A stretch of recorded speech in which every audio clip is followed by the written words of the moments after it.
Good day everyone. Today we're going to pollinate this fuchsia in order for it to create berries, edible berries.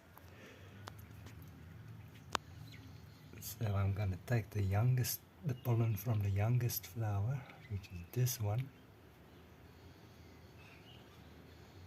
and then just swipe it onto the pistil of the older flower.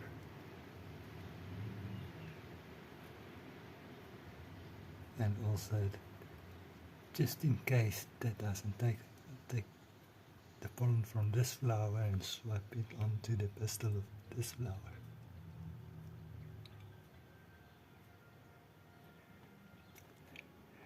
I'm not sure, but I think fuchsias are wind pollinated and not insect or bird pollinated.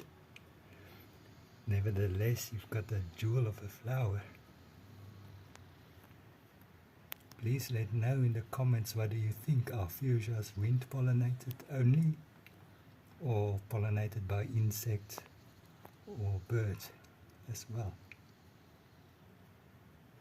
So hopefully one day we'll have a berry bearing indoors fuchsia.